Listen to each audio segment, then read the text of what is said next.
Total 608 question है और इसको हम लोग सॉल्व करने जा रहे हैं। तो चलिए बिना किसी देरी का शुरू करते हैं इसको। ये सबसे नीचे में होगा कहीं पे।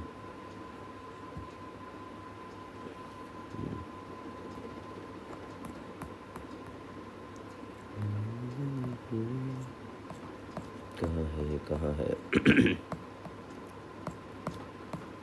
Bihar current affairs, Bihar special.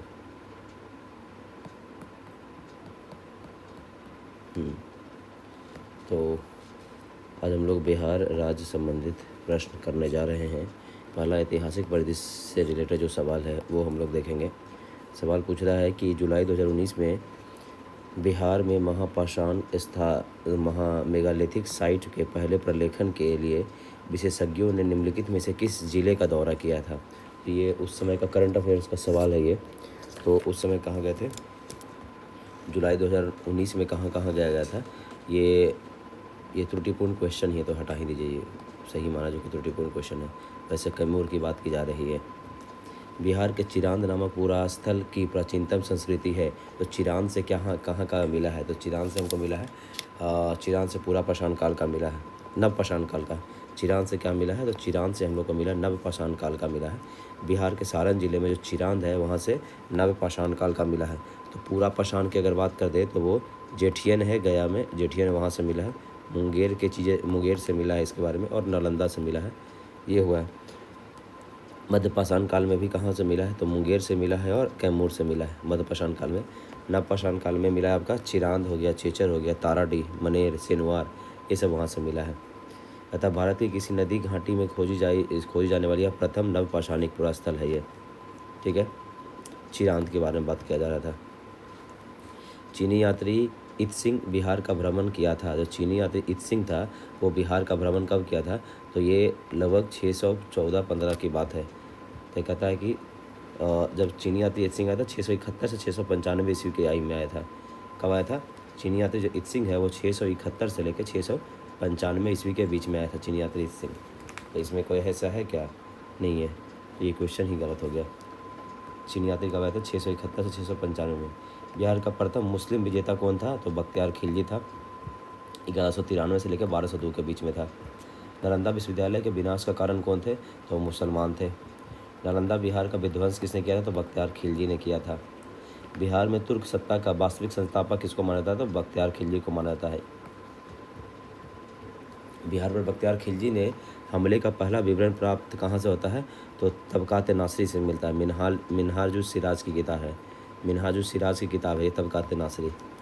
Kashmir घाटी के अंतिम मुस्लिम शासक यूसुफ शाह चक, जिसे मुगल सम्राट अकबर द्वारा बिहार में निर्वासित किया गया था, तो दफन कहाँ है, तो वो एक तरीके से कहाँ है, तो नालंदा में, बिहार शरीफ के नालंदा में ये है।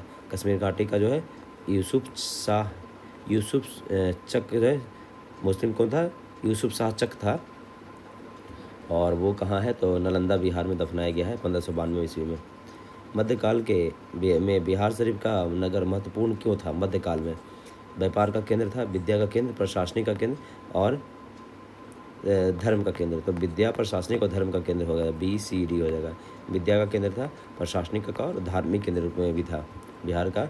मध्यकाल में बिहार शरीफ ये था। कहता है बिहार जो है, कहता है कि विद्या केंद्र था, प्रशासनिक केंद्र था और धार्मिक केंद्र के रूप में भी था ये। बिहार में सुप्रसिद्ध संत सफुद्दीन मनेरी का संबंध किस संप्रदाय से है, तो फिरदौसी संप्रदाय से है। मनेरी का है, फिरदौसी संप्रदाय का है। यह सफुद्दीन अहमद मनेरी का जन्म 1263 ईस्वी में मनेर शरीफ पटना में हुआ था। 1381 ईस्वी में बिहार शरीफ में इनका मृत्यु हो जाता है, 1381 बिहार शरीफ में। ये इन्होंने कौन, फिरदौसी सिलसिला के सूफी संत थे। पटना को प्रांतीय राजधानी किसने बनाया था, पटना को प्रांतीय राजधानी किसने बनाया था, तो शेर शाह ने। तो पटना को प्रांतीय राजधानी किसने बनाया था, तो शेर शाह ने बनाया था। कहता है कि तारीख़ दाऊदी के विवरण के अनुसार शेर शाह ने पटना को भौगोलिक एवं सामरिक महत्व को जानने के बाद 1551 ईस्वी में यहाँ का एक मजबूत किले का निर्माण कराया और बिहार राज्य की राजधानी बनाया। तो पटना को प्रांतीय राजधानी कौन बनाता है, तो शेर शाह बनवाता है।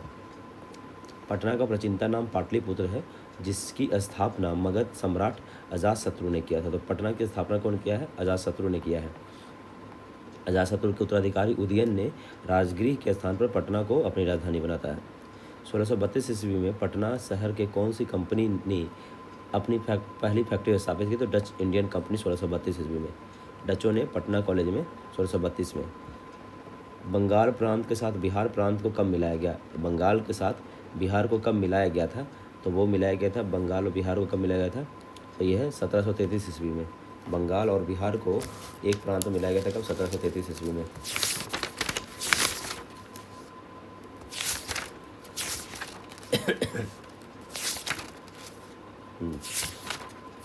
तो 1733 में बिहार और बंगाल को एक प्रांत बनाया गया था। तब 1733 में बिहार प्रांत को बंगाल प्रांत के साथ मिलाया गया था। बिहार प्रांत को बंगाल प्रांत के साथ मिलाया गया था।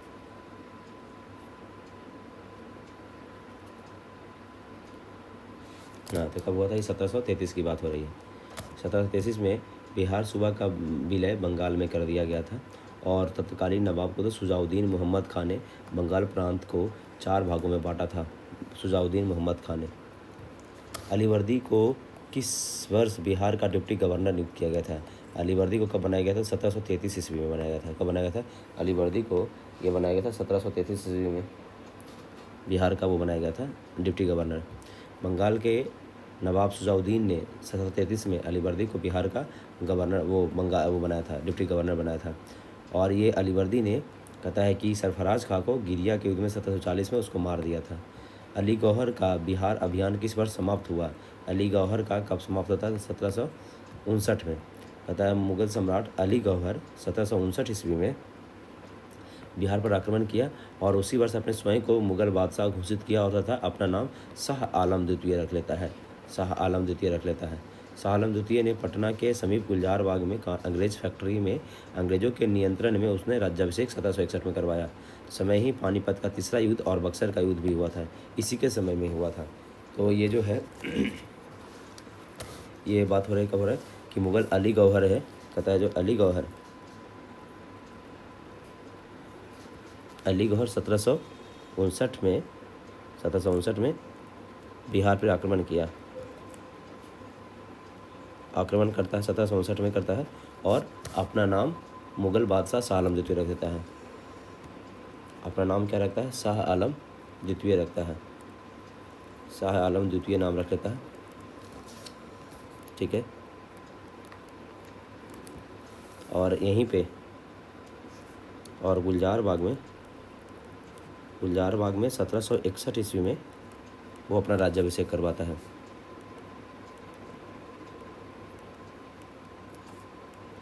ठीक है। और अली गौहर कहिए या शाह आलम द्वितीय कहिए, शाह आलम द्वितीय कहिए, इसी के समय में क्या हुआ था? पानीपत का तीसरा युद्ध हुआ था। इसी के समय में पानीपत का तीसरा युद्ध होता है। ये 1761 की बात है, 1761 में। और बक्सर का युद्ध भी होता है। बक्सर युद्ध 1764 में होता है। बिहार में परमानेंट सेटलमेंट लागू कराने का कारण क्या था? बिहार में परमानेंट सेटलमेंट कहता है कि जमींदारों को अधिकार न रहना, जमींदारों को ज़मीन पर अधिकार न रहना, कहता भू राजस्व निर्णय करना, ये था, इसलिए परमानेंट सेटलमेंट किया गया था। तो भू राजस्व निर्णय करने के लिए परमानेंट सेटलमेंट। कहता लॉर्ड कॉर्नवालिस ने वार्षिक लगान के स्थान पर 1790 में 10 वर्षीय लगान व्यवस्था शुरू किया था। तो वार्षिक के स्थान पर 10 वर्षीय शुरू किया था लॉर्ड कॉर्नवालिस से। 1790 की बात हो रही है। और 22 मार्च 1793 में अस्थायी कर दी गई। 22 मार्च 1793 में उसको अस्थायी कर दिया गया था। और अस्थायी बंदोबस्त को ही परमानेंट सेटलमेंट कहा जाता है। 1830 के दशक में पटना नगर केंद्र था। 1830 की बात हो रहा है। 1830 में क्या हो रहा था? सन्यासी विद्रोह चल रहा था। 1856 में चल रहा था। तो बहावी आंदोलन, मुंडा विद्रोह भी नहीं, गोदखारी आंदोलन हो सकता था ना जी, कौन जगह? एक बहावी आंदोलन 1830 में चल रहा था। हाँ ठीक है, 1830 में बहावी आंदोलन था। मुंडा आंदोलन तो सबसे लास्ट में था। बहावी आंदोलन का मुख्य अरब में था और इसका जो भारत में जो किया था उसके सैयद अहमद बरेलवी थे। और 1830 ईस्वी में पटना यात्रा के समय बहावी आंदोलन प्रमुख केंद्र बन गया था। 1830 में बहावी आंदोलन चल गया था।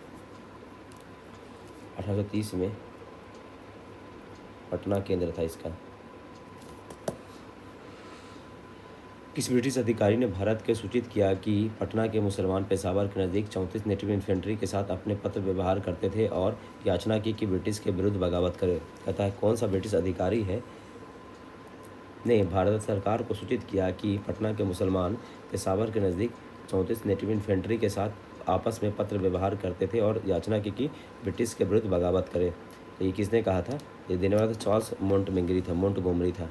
बहावी आंदोलन की तीव्रता को कम करने के लिए ब्रिटिश सरकार ने पुलिस कार्यवाही प्रारंभ कर दिया और न्यायिक अभियोजन को तेज कर दिया गया। इन मुकदमों के दौरान ब्रिटिश सरकार के कई ब्रिटिश विरोधी कुशल संचालन केंद्रों का पता चला। और इसी समय में पंजाब के न्यायिक आयुक्त रॉबर्ट मोंटगोमरी ने रिपोर्ट दी कि पटना और थानेसर के पास मुसलमान पेशावर के नज़दीकी पत्र व्यवहार करते थे और याचना की कि ब्रिटिश के विरुद्ध बगावत करे। तो ये कहता है कि इसमें कौन थे? एक क्या नाम था? रॉबर्ट मोंटगोमरी ने कहता है कि ब्रिटिश अधिकारी भारत सरकार को सूचित किया था। कौन था? रॉबर्ट मोंटगोमरी ने ब्रिटिश सरकार को सूचित किया था।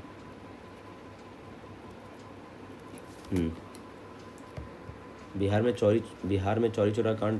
चौरी विद्रोह कब शुरू हुआ था? तो 1798 माना जा सकता है। ये भी थोड़ा गड़बड़ ही है। चौरी नहीं बल्कि चुआर विद्रोह हुआ था उस समय। इसमें चुआर विद्रोह पूछना चाहता है जो कि 1762-82 के बीच में चला था। 98 में भी अपनी चरम अवस्था पे। चौरी नहीं बल्कि चुआर विद्रोह था। छोटा नागपुर जनजाति विद्रोह कब हुआ था? छोटा नागपुर जनजाति विद्रोह कब हुआ था? छोटा नागपुर जनजाति विद्रोह नाम से कोई विद्रोह ही नहीं था, पहली बात है। ये हुआ था, कोल विद्रोह हुआ था 1830-31 में हुआ था। कोल विद्रोह। संथाल विद्रोह 55-56 में। मुंडा विद्रोह 1889-90 में हुआ था। 1855 में संथालों ने किस अलेक्जेंडर कमांडर को हराया था? तो किसने हराया था? मेजर बारो को हराया था। किसका था? मेजर बारो को हराया था। संथाल विद्रोह आदिवासी कब हुआ था? तो ये संथाल विद्रोह हुआ था संथाल 55-56 की बात हो रही है। 55-56 की बात हो रही है। किस संथाल विद्रोह कब हुआ था? तो 55-56 में हुआ था संथाल विद्रोह। 55 में संथाल विद्रोह का नेतृत्व किसने किया था? संथाल विद्रोह का। तो संथाल को सिद्धू और चांद भैरव सिद्धू कानू चांद भैरव भी हो जाएगा। संथाल विद्रोह के नेता कौन थे? सिद्धू कानू थे। उस क्षेत्र की पहचान करें जहां संथालों ने 1855-56 में अपनी सरकार की घोषणा कर दी थी। तो ये भागलपुर और राजमहल पहाड़ी में, भागलपुर और राजमहल में किया गया था। बिरसा मुंडा के गुरु कौन थे? तो आनंद पांडे थे। बिरसा मुंडा के गुरु का नाम क्या था? आनंद पांडे नाम था। बिरसा मुंडा का नेता कौन था? मुंडा विद्रोह का नेता कौन था? तो बिरसा जी थे। मुंडा विद्रोह के नेता बिरसा थे। बिरसा मुंडा का कार्य क्षेत्र कौन सा था? तो कार्य क्षेत्र क्या हो जाएगा? तो रांची हो जाएगा बिरसा मुंडा का। बिरसा मुंडा आंदोलन कहाँ हुआ था? तो रांची में हुआ था। 90 में मुंडा क्रांति के नेता कौन थे? तो बिरसा मुंडा थे। बिरसा मुंडा को छोटा पकड़ा गया था, 3 फरवरी को पकड़ा गया था। 3 फरवरी को मुंडा द्वारा कमांडर इन चीफ नियुक्त किया गया था। मुंडा द्वारा किसको कमांडर इन चीफ नियुक्त किया गया था? तो कमांडर इन चीफ नियुक्त किया गया था किसको? गया मुंडा को। मुंडा द्वारा बिरसा मुंडा द्वारा कमांडर चीफ किसको नियुक्त किया गया था? गया मुंडा को।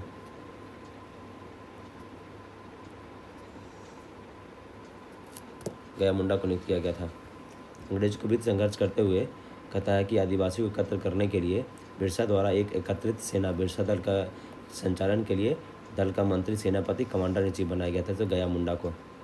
बिरसा मुंडा किसके पक्ष में थे? तो बिरसा मुंडा आदिवासियों के पक्ष में थे। आदिवासियों ने बिरसा मुंडा का नेतृत्व किया था। 1857 के विद्रोह ने बिहार में कई नगरों को प्रभावित किया है। विभिन्न नगरों में विद्रोह के विस्फोट का सही कालानुक्रम क्या है? तो सबसे पहले कहाँ हुआ था? तो ये हुआ था पहले रोहिणी में हुआ था, और रोहिणी के बाद पटना हो जाएगा, फिर मुजफ्फरपुर, जगदीशपुर हो जाएगा, भी आ जाएगा। इनमें से कौन सा ईस्ट इंडिया कंपनी के सिपाहियों को विद्रोही बनाने का कारण नहीं था? कहता है ईस्ट इंडिया कंपनी के सिपाहियों को ईसाई धर्म फैलाने के लिए कंपनी के अधिकारियों का प्रयास, जहाज़ पर यात्रा करने के लिए सिपाहियों को आदेश, भत्ते की रोकथाम, अधिकारियों की अक्षमता। तो ये डी हो जाएगा। कौन सा कथन सही है? कहता 1857 में दरभंगा, डुमराव और हटवा के महाराजाओं ने और उनके साथी जमींदारों ने आदमी और पैसे से अंग्रेज़ों की मदद की। 57 में डुमराव और अंग्रेज़ों की मदद पैसे से नहीं की, ये बात गलत है। अंग्रेज़ों की मदद की, आदमियों से नहीं की, ये भी बात होता है। आंसर यही सही हो जाएगा। बिहार के 57 के विद्रोह के नेतृत्व किसने किया था? 57 में विद्रोह के नेतृत्व बाबू कुंवर सिंह ने किया था। कुंवर सिंह ने 57 का विद्रोह कहाँ से किया था? तो आरा से किया था। जगदीशपुर के नेता कौन थे? कुंवर सिंह। 57 को विलुप्त क्रांतियों का नेतृत्व किया था कुंवर सिंह ने। किस प्रांत से किया था? तो बिहार प्रांत से। कौन थे? कुंवर सिंह थे नेता। विद्रोह किसने किया था? 57 में कुंवर सिंह ने। कुंवर सिंह का देहांत कब हुआ था? तो ये हुआ था 58 में तो हुआ था, अप्रैल में नहीं, ये आंसर ही कुछ गड़बड़ है। ये लगभग 26 अप्रैल को हुआ था इनका। कुंवर सिंह राजा थे जगदीशपुर के। कब प्रविष्ट हुए? तो लगभग 23 नहीं, 26 नहीं, 22 अप्रैल को जगदीशपुर में कब आए थे? तो 22 अप्रैल को जगदीशपुर में वो आए थे। 57 की क्रांति के दौरान पटना, आरा, जहाबाद जिलों में किसने नेतृत्व प्रदान किया था? तो कुंवर सिंह ने। 57 के विद्रोह में 15 जुलाई 1857 से 20 जुलाई 58 तक केंद्र कहाँ सा था? तो वो आपका जगदीशपुर था। किस सेनापति को कुंवर सिंह के द्वारा विरुद्ध भेजा गया था? तो कौन था? General Hugh Rose. 57 के विद्रोह के दौरान में ब्रिटिश सेनापति ने किस सेनापति को कुंवर सिंह के विरुद्ध भेजा था? तो कुंवर सिंह के विरुद्ध आए थे विलियम टेलर आए थे, बिसेंट आया था, मेजर बिसेंट आया था। तो कौन जाएगा? पिक में से कोई नहीं हो जाएगा। मैं जहाँ भी हूँ जगदीशपुर वहीं है, किसने कहा था? कुंवर सिंह जी ने कहा होगा। 57 के विद्रोह में कौन सा भाग अप्रभावित रहा? तो मुंगेर था, केवल 5। मैं बंगाल और बिहार में भूमि पर किराएदारों के बंगाल किस्तकारी अधिनियम द्वारा दिया गया था। कब दिया गया था? तो 1885 में आया था बंगाल किस्तकारी अधिनियम। 1793 में लॉर्ड कॉर्नवालिस द्वारा अस्थायी बंदोबस्त को लागू किया गया, जिसमें जमींदारों को कई अधिकार प्रदान किए जाते हैं। 19वीं शताब्दी तक आते भूमि की मांग बढ़ने लगी और भूमि मालिकों ने किराए में बढ़ोतरी कर देती है, इसलिए 85 में किस्तकारी अधिनियम पारित किया जाता है। बंगाल बिहार में भूमि पर किरायों के लिए अधिकार के लिए बंगाल काश्तकारी अधिनियम कब होता है? 1885 में। 1908 में छोटा नागपुर काश्तकारी अधिनियम ने रोक लगाई थी। छोटा नागपुर में कहता है कि खूटी कट्टी बेठ बेगारों पर। तो 1908 का जो छोटा नागपुर जो होता है, छोटा नागपुर काश्तकारी अधिनियम होता है 1908 में। ये कहता है कि इन्हें रोक लगाई, कहता है कि 1902 से 20 के बीच में सर्वेक्षण और भूमि प्रबंधन द्वारा 1908 में छोटा नागपुर काश्तकारी अधिनियम ने आदिवासियों के खूटकटी अधिकारों को मान लिया तथा बेठ बेगारी या बलात् श्रम प्रथा पर रोक लगाई। तो कहता है कि बेठ बेगारी या बलात् श्रम पर रोक लगाई।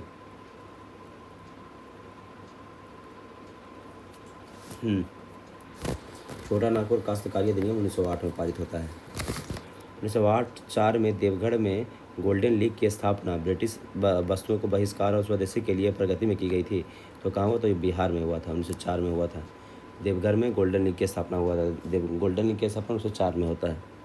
1904 में देवघर में गोल्डन लीग की स्थापना की जाता है, जिसमें ब्रिटिश वस्तुओं को बहिष्कार और स्वदेशी आंदोलन की प्रगति पे था, जहाँ सुरेंद्रनाथ बनर्जी ने अन्य समर्थकों के साथ स्वदेशवाद और व्याख्यान दिया, इसका समर्थन किया था सुरेंद्रनाथ बनर्जी ने 1906 में।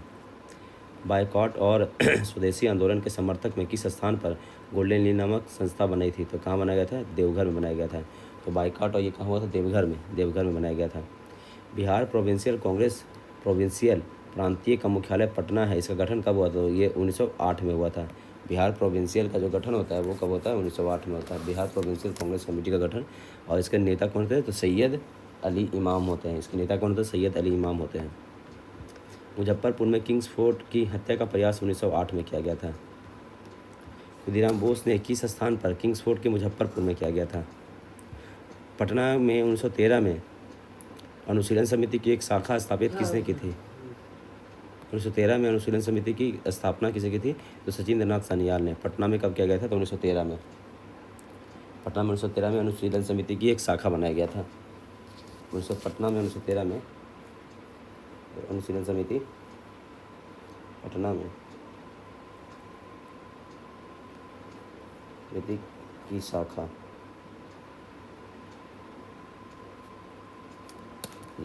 सचिदानंद सन्याल ने बनाया था। 1913 में पटना में अनुशीलन समिति की एक शाखा स्थापित किसने की थी? तो सचिंद्रनाथ सन्याल ने किया था। 1913 में अनुशीलन समिति की एक शाखा पटना में सचिंद्रनाथ सन्याल ने किया था। 1888 में इलाहाबाद में किस राजा ने भारतीय राष्ट्रीय कांग्रेस के चौथे अधिवेशन के संपन्न होने पर बहुमूल्य सहायता प्रदान की थी? 1888 में इलाहाबाद के किस एक राजा ने भारतीय राष्ट्रीय कांग्रेस के चौथे अधिवेशन के संपन्न होने पर बहुत दी थी? तो वो कौन? दरभंगा के राजा थे। तो दरभंगा के राजा ने 88 में इलाहाबाद में जब चौथा संपन्न हुआ था तो दरभंगा के राजा ने बहुत बहुमूल्य सहायता की थी। बिहार में कांग्रेस का प्रथम अधिवेशन कहाँ रखा गया था? तो बिहार में कांग्रेस का प्रथम अधिवेशन कहाँ रखा गया था? तो प्रथम हुआ था बांकीपुर में, एक तरीके से बांकीपुर पटना में किया गया था। 27वां अधिवेशन 1912 के पटना के बांकीपुर में हुआ था। पटना के बांकीपुर में हुआ था 1912 में। कब हुआ था? 1912 में 27वां अधिवेशन था। RN मधोलकर इसके वो थे, RN मधोलकर, रघुनाथ सिंह मधोलकर। और महासचिव कौन थे? DE वाचा और DA खरे थे इसके। कौन था? DE वाचा और DA खरे थे इसके।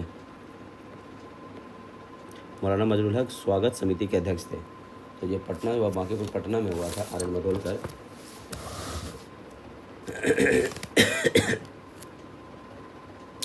इसके कौन थे? अगर महासचिव की बात कर लें तो अगर महासचिव की बात करते हैं तो महासचिव कौन कौन थे? तो होते हैं DE वाचा और DA खरे थे, DA खरे। फिर इसके क्या थे? स्वागत समिति के अध्यक्ष कौन थे? स्वागत समिति किनके थे? अध्यक्ष थे मजरूल हक।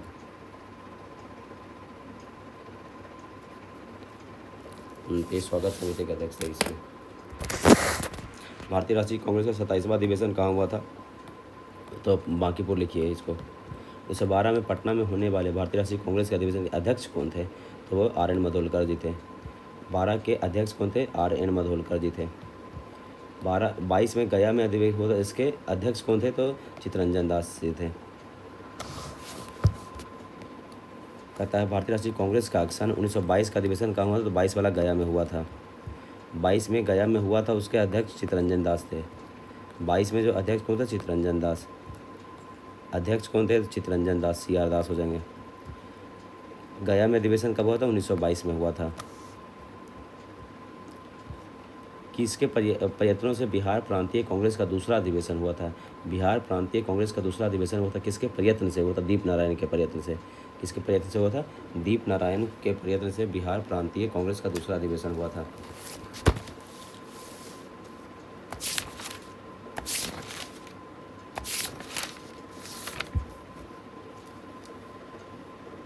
दीप नारायण की सहायता से बिहार प्रांतीय या बिहार प्रोविंशियल कांग्रेस का भागलपुर में हुआ था। कहाँ हुआ था? भागलपुर में हुआ था, ना कि गया में हुआ था, भागलपुर में।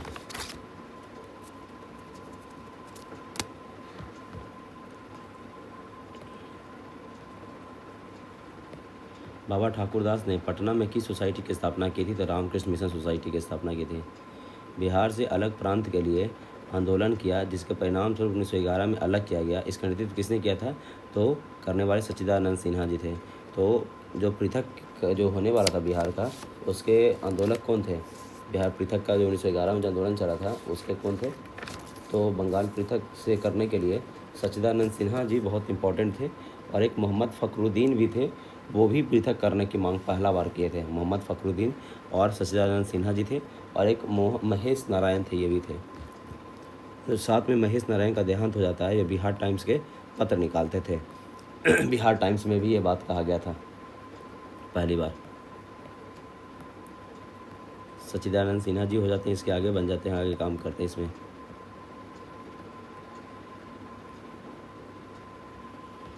बिहार राज्य कब प्रतिष्ठित हुआ? तो ये हुआ था 1912 की बात है ना जी, 1912 में हुआ था, ये लिखा हुआ कहीं पे। 1912 में बिहार का अलग नवीन बनता है 1912 में, बाकी फिर 1936 में उड़ीसा अलग हो जाता है। तो क्या हो जाएगा आंसर? डी हो जाएगा। कब बिहार पहली बार ब्रिटिश शासन से भारत से बंगाल प्रेसिडेंसी से अलग हुआ? अलग हुआ था तो 1912 में हुआ था।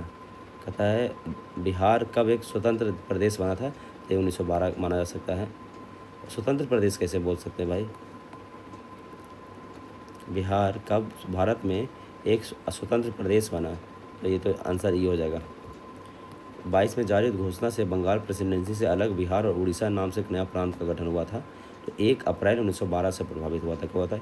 1 अप्रैल 1912 से प्रभावित हुआ था। आयोग ने इसको आंसर को डी माना है, वही तो हमको भी लगा था।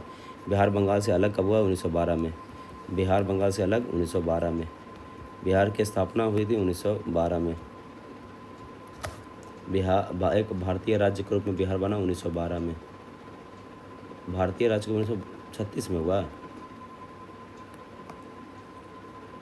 कहता है एक भारतीय राज्य के रूप में जो बिहार बनता है भारतीय राज्य के रूप में 1936 में। ब्रिटिश शासन को बिहार एक अलग प्रांत का दर्जा किस वर्ष प्राप्त हुआ? तो 1936 में। कहता है प्रांत का दर्जा कब प्राप्त होता है? 1936 में होता है। किस अधिनियम के तहत बिहार को एक अलग राज्य बना? तो 1935 अधिनियम के तहत एक अलग राज्य बना। किस वर्ष उड़ीसा अलग होता है? तो 1936 में। किस वर्ष उड़ीसा को बिहार से अलग किया गया? 1936 में। किस कांग्रेसी नेता ने 1918 में बिहार की यात्रा की ताकि होम रूल की गतिविधियों को बल में? एनी बेसेंट जी आते हैं बिहार, 2 बार आते हैं। एनी बेसेंट 2 बार आते हैं। चंपारण में गांधी जी को आमंत्रण किसने किया था? राजकुमार शुक्ल जी थे। नेतृत्व किया था राजकुमार शुक्ल जी। ये मुरली भरहवा के निवासी थे राजकुमार शुक्ल जी। रसोईया जो गांधी जी को जहर से बजाया था वो बटक मियाँ था।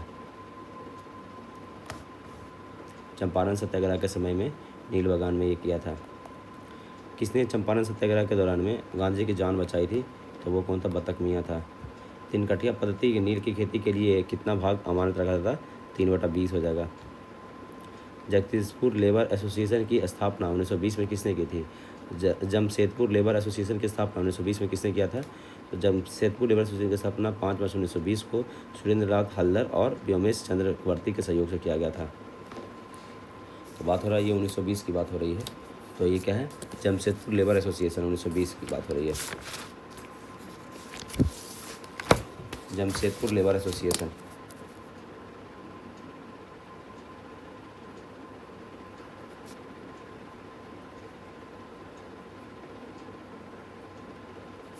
जमशेदपुर लेबर एसोसिएशन 5 मार्च 1920।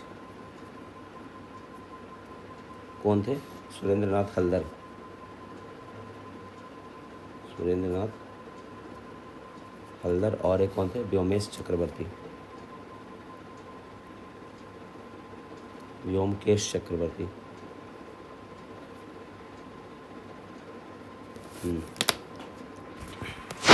पटना लॉन का गांधी मैदान के रूप में नामकरण कब किया गया? पटना लॉन का गांधी के रूप में कब किया था? भारत। कहता ऐसा कुछ है नहीं, जो कि बिहार लोग ने इसका डी आंसर दिया। भारत के स्वतंत्रता के अवसर पर। भारत के स्वतंत्रता का अवसर पर गांधी जी के गांधी मैदान का नाम नामकरण हो गया। ये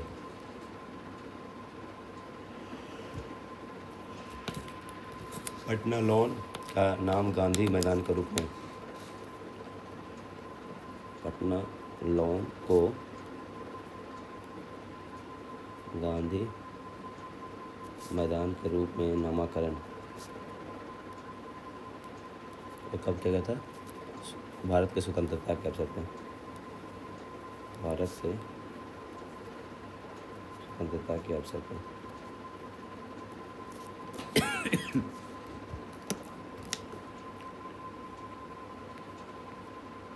कहते हैं गंतव्य की गांधी जी की मृत्यु के बाद 1948 में पटना लॉन का नाम बदलकर गांधी मैदान किया गया था। उनकी मृत्यु के बाद की बात हुई थी। बिहार के किस वकील ने असहयोग आंदोलन के समय अपनी लाभप्रद वकालत छोड़ दी थी? तो राजेंद्र प्रसाद थे।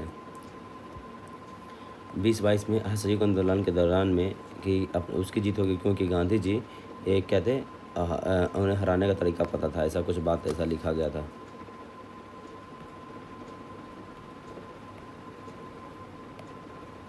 पहले में ये माना था धर्म के प्रतीक थे, बाद में इसको हटा ही दिया। गांधी जी के सहयोग आंदोलन में लोगों से शराब से परहेज करने का आग्रह किया गया था। असहयोग आंदोलन के दौरान में तथा राजस्व में भारी कमी आई और प्रदेश की सरकार ने लोगों ने फिर से शराब पीने के प्रेरित करने के लिए प्रमुख व्यक्तियों की सूची प्रसारित की थी जो शराब पीते थे। उस प्रदेश का नाम बताइए, तो वो बिहार है। इस सूची में सिकंदर, जूलियस, नेपोलियन, शेक्सपियर आदि शामिल थे। असहयोग आंदोलन के दौरान किसने पटना कॉलेज छोड़ा जबकि उसके परीक्षा में केवल 20 दिन बचे थे? ये जयप्रकाश नारायण थे। असहयोग आंदोलन 1920 की बात हो रही है। बिहार के सारण जिले में जयप्रकाश जी का जन्म हुआ है। कहता है असहयोग आंदोलन के दौरान बिहार में कृषकों का नेतृत्व किसने किया था? असहयोग 1920 में विद्यानंद जी थे। 1920 में कौन थे? विद्यानंद जी थे। असहयोग आंदोलन के दौरान विद्यानंद जी ने स्वामी विद्यानंद किसान के नेता थे। उन्होंने 1920 में कहता है कि नेतृत्व किया था, दरभंगा में खासकर। असहयोग आंदोलन के दौरान में किसने बिहार के किसानों की अगुवाई की थी? विद्यानंद जी। असहयोग आंदोलन के दौरान किसान की अगुवाई विद्यानंद जी। किस क्षेत्र में राहुल सांकृत्यायन 1920 में असहयोग आंदोलन के सक्रिय थे? तो कहाँ के थे? छपरा में थे। तो बताओ, जो असहयोग आंदोलन के दौरान में कहाँ थे राहुल सांकृत्यायन? छपरा में सक्रिय थे। बिहारी छात्र सम्मेलन का 16वां अधिवेशन कहाँ हुआ था? तो बिहारी छात्र का 16वां अधिवेशन आपका हजारीबाग में हुआ था। और इसके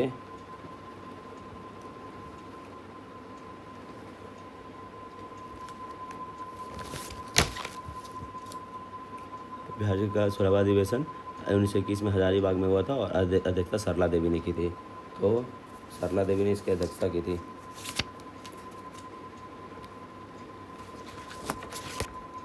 तो स्टूडेंट कॉन्फ्रेंस का 16वां अधिवेशन 1921 में हुआ था हजारीबाग में और सरला देवी ने इसकी अध्यक्षता की थी।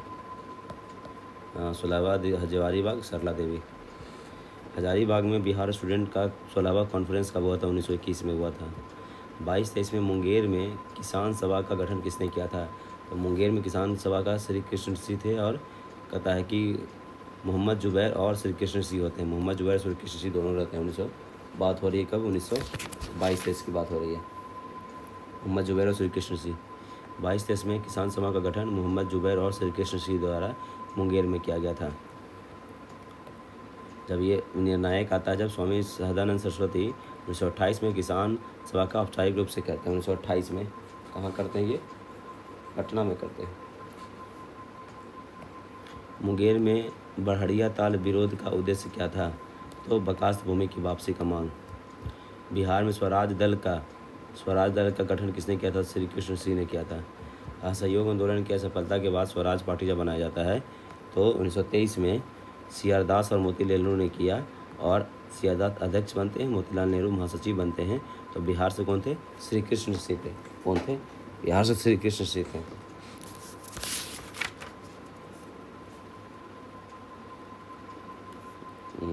बिहार से श्री कृष्ण सिंह थे।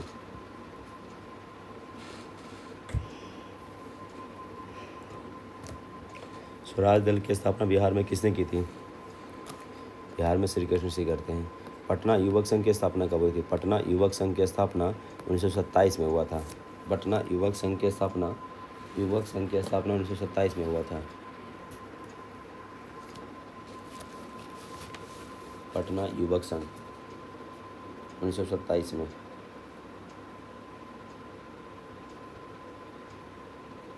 युवक संघ की स्थापना होता है 1927 में होता है।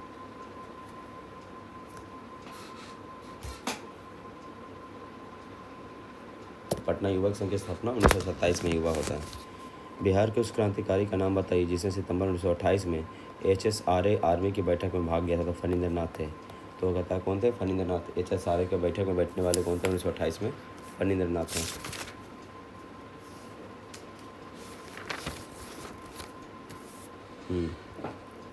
दिल्ली के फिरोजा कोटला में बैठक हुआ था, उसमें फणींद्र नाथ थे। और इसी बैठक के दौरान में रिपब्लिक HSRA का नाम बदलकर HSRA कर दिया गया। 1928 में बिहार में रविदास सभा का गठन किसने किया था? तो रविदास सभा का गठन जगजीवन राम जी के थे 1928 में।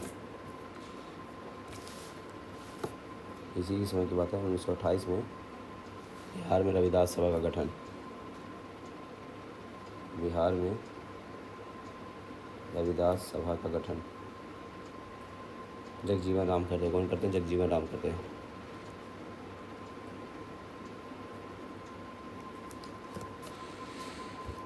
उन्नीस सौ 28 में बिहार में रविदास सभा का गठन जगजीवन राम ने किया था। All India depressed class league के जगजीवन राम ने अखिल भारतीय का स्थापना में महत्वपूर्ण भूमिका निभाई थी। बिहार की बात हो रही है।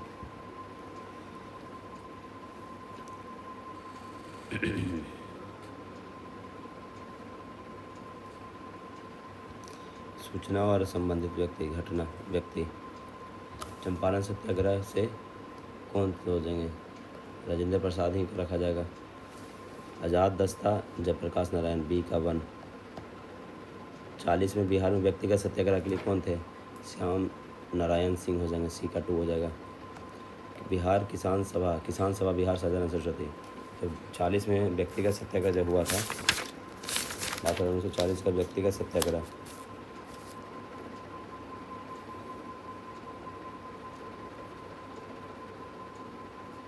सत्याग्रह में बिहार से इसने कौन थे? तो कहता श्याम नारायण सिंह थे। कौन थे? श्याम नारायण सिंह।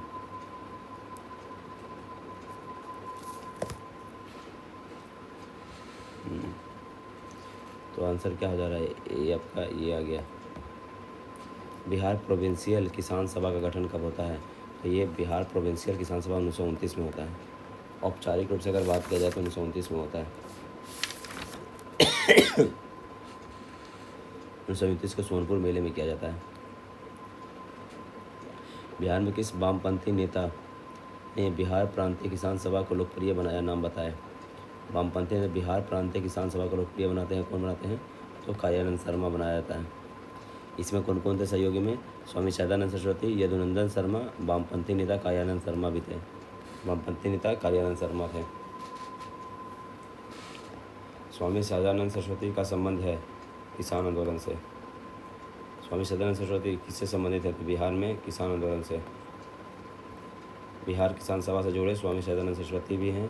कायानंद, यदुनंदन शर्मा, राही चक्रवर्ती सभी हो जाएगा, डी हो जाएगा। बिहार प्रांतीय किसान सभा का गठन किसने किया था? बिहार प्रांतीय गठन किया था स्वामी सदानंद सरस्वती ने।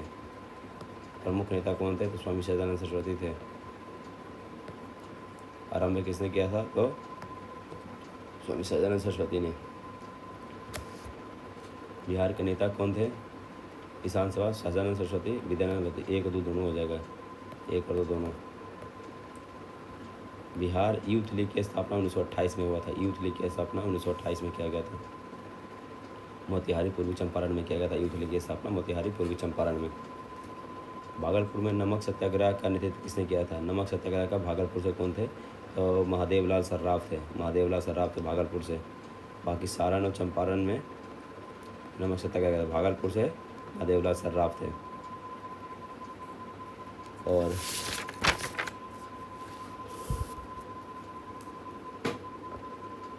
विपिन शर्मा थे चंपारण से। नमक सत्याग्रह लोगों के लिए बनाने के लिए कर विद्रोह का सरकार का विरोध किया था। नमक सत्याग्रह के दौरान में बिहार में लोगों ने नमक बनाने के साथ साथ किस कर का विद्रोह किया था? तो चौकीदारी कर का विद्रोह किया था। साथ में चौकीदारी कर का विद्रोह किया था। अब कितना सवाल है जी इसमें जी? 150, 175 सवाल टोटल।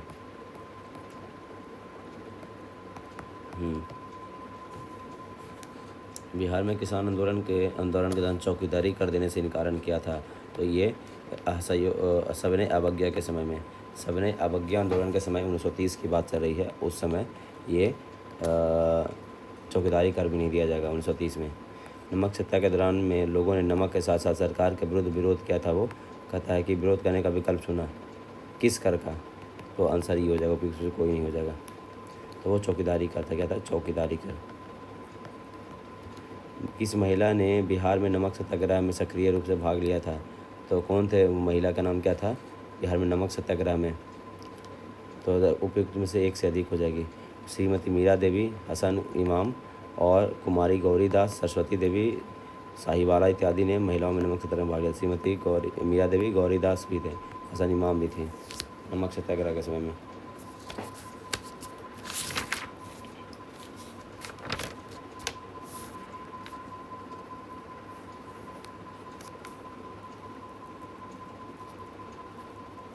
बिहार की महिला कौन कौन थी? नाम क्या? श्रीमती मीरा देवी, मीरा देवी, गौरी दास, श्रीमती हसन इमाम।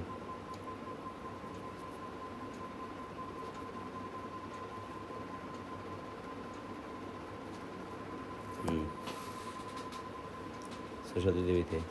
30 में चंपारण में नमक सत्याग्रह का नेतृत्व किसने किया था? चंपारण में किसने किया था? चंपारण से विपिन बिहारी थे, विपिन बिहारी वर्मा थे। चंपारण से कौन थे? विपिन बिहारी शर्मा थे, विपिन बिहारी शर्मा थे चंपारण से। चंपारण से नमक सत्याग्रह का नेतृत्व विपिन बिहारी शर्मा ने किया था। और आपका यहाँ से महादेव लाल सर्राफ थे भागलपुर से। बेगूसराय में चौकीदारी टैक्स के विरुद्ध आंदोलन एक हिस्सा था, ये सबने अवज्ञा का था। इसमें था चौकीदारी, बिहार में चौकीदारी टैक्स भी था, बिहार में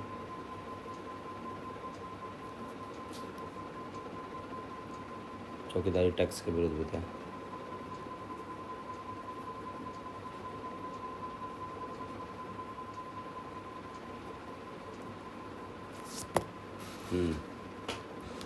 उन्नीस सौ 31 में बिहार समाजवादी पार्टी का गठन किसने किया था? बिहार सोशलिस्ट पार्टी का कहता है कि फूलन प्रसाद वर्मा हो जाएंगे, और जयप्रकाश नारायण थे, गंगा शरण सिंह थे, फूलन प्रसाद वर्मा, अब्दुल बारी, राहुल संकृतान, अंबिका सिंह ने भी बिहार में सोशलिस्ट पार्टी का गठन किया था।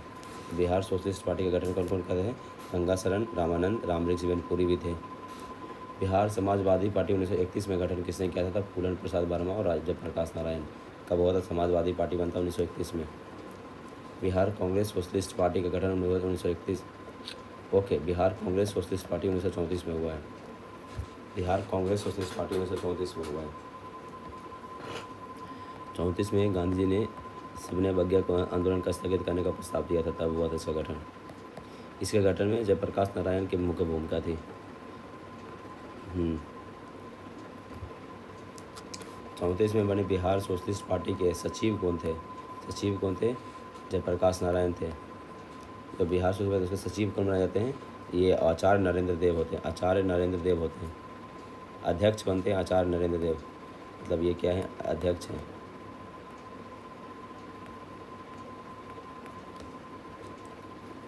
अध्यक्षता आचार्य नरेंद्र देव ने की थी, और जयप्रकाश नारायण थे इसके सचिव थे। बिहार सोशलिस्ट पार्टी की पहली बैठक कहाँ हुआ था? तो बिहार सोशलिस्ट पार्टी की पहली बैठक दिल्ली पटना में हुआ था। कांग्रेस सोशलिस्ट पार्टी की पहली बैठक पटना में कब हुई थी? 1934 में हुआ था। बिहार सोशलिस्ट पार्टी के संस्थापक कौन थे? जयप्रकाश नारायण हो जाएंगे। 1939 में बिहार में अंबारी सत्याग्रह का नेतृत्व किसने किया था? तो अंबारी राहुल संकृत्यान ने किया था। 1939 में अंबारी सत्याग्रह का नेतृत्व राहुल संकृत्यान ने किया था। 1937-38 के दौरान में बिहार में बर्खास्त आंदोलन किसके द्वारा आयोजित किया था? 37-38 में बिहार में बर्खास्त आंदोलन किसके द्वारा किया गया था? पीर अली बर्खास्त आंदोलन स्वामी सदानंद सरस्वती के द्वारा भी किया था। 1937-38 में बर्खास्त आंदोलन।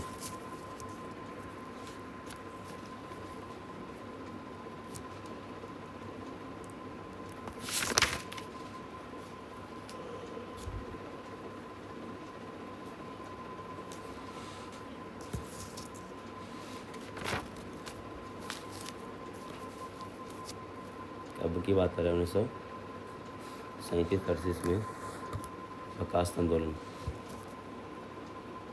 37-38 में बर्खास्त आंदोलन के नेता कौन थे? सदानंद सरस्वती थे।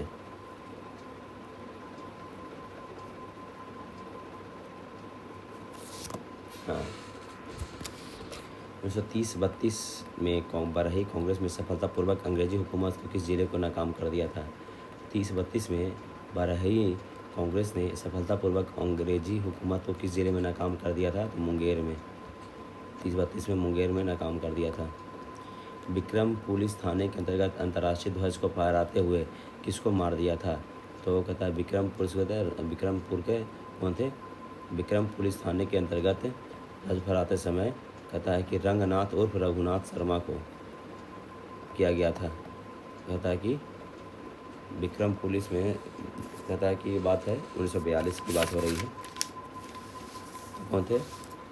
रघुनाथ शर्मा थे। कौन थे?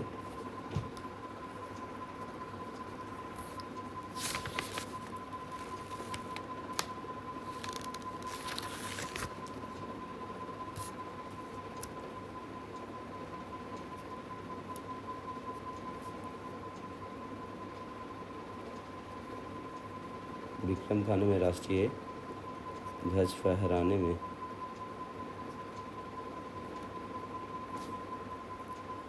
17 अगस्त 1942 को बात हो रही है। किसकी मृत्यु हो जाती है? रंगनाथ शर्मा उर्फ रघुनाथ शर्मा।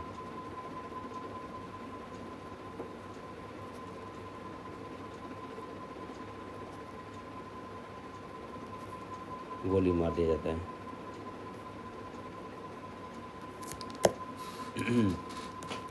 महात्मा गांधी और उनके सहयोगी द्वारा 1942 में हुई धरपकड़ से बिहार में बहुत दंगे हुए थे।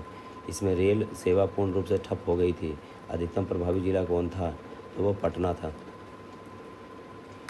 1942 में आंदोलन में लोगों ने सियाराम सिंह की अगुवाई में कहाँ पर राष्ट्रीय सरकार की स्थापना किया था? तो सियाराम के भागलपुर में।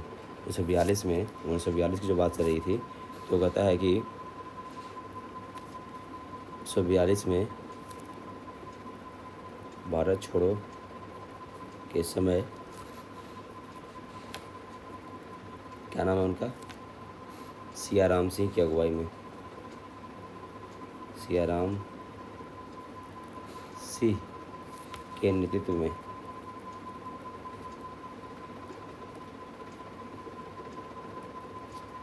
भागलपुर में राष्ट्रीय सरकार की स्थापना होता है। भागलपुर में राष्ट्रीय सरकार की स्थापना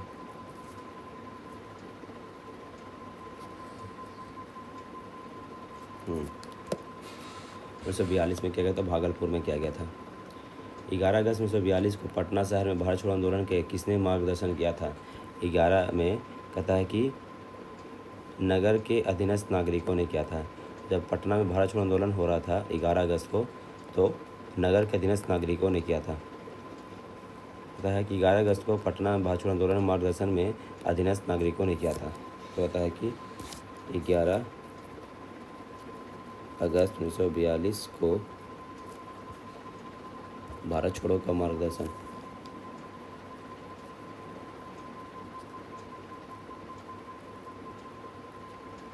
किसने किया था? नगर के नागरिकों ने।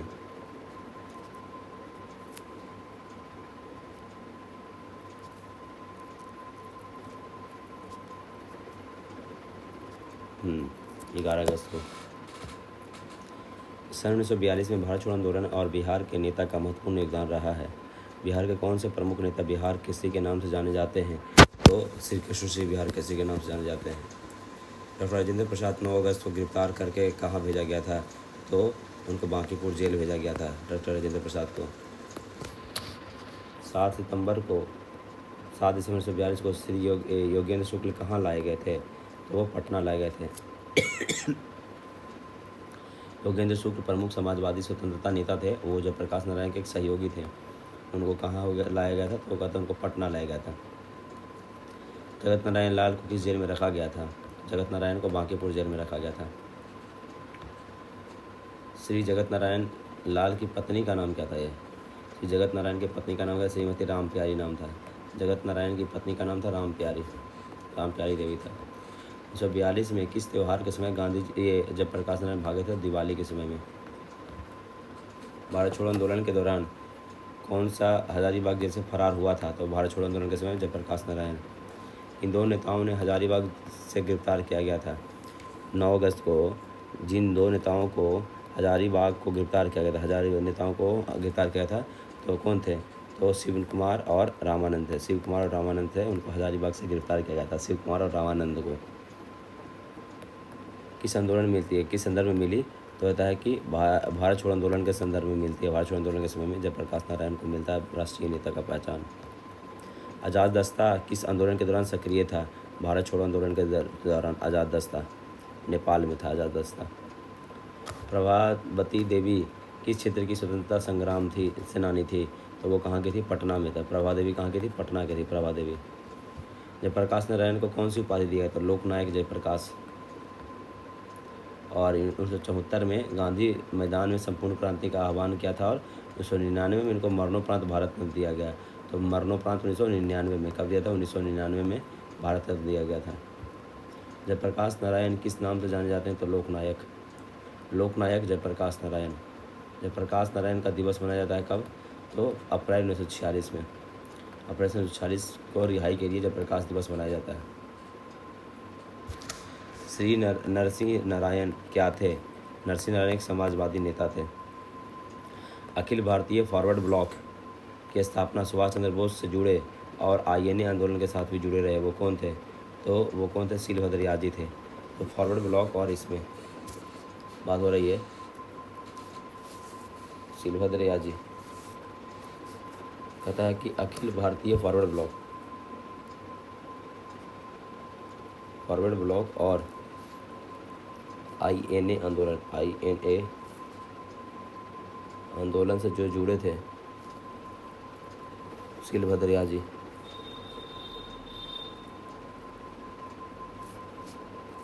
बिहार से कौन थे? शीलभद्र याजी।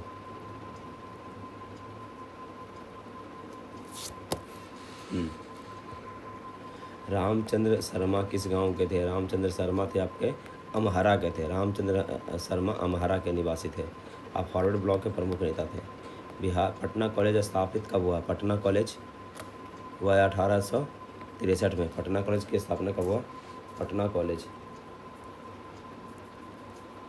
1863 ईस्वी में। कब हुआ? 1863 ईस्वी में हुआ। पटना कॉलेज की स्थापना हुआ है 1863 ईस्वी में हुआ। पटना कॉलेज की स्थापना 1863 में किया गया था। 1940 में पटना महिला विश्वविद्यालय की स्थापना निम्नलिखित में से किस समाज के द्वारा किया गया था? तो वो sister of the apostle Carmel के द्वारा किया गया था। तो कहता है कि 1940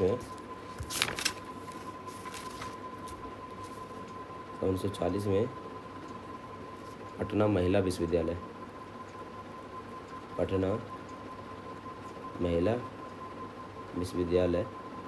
किसके द्वारा किया गया था? Sister of the apostolic Carmel की स्थापना सिस्टर ऑफ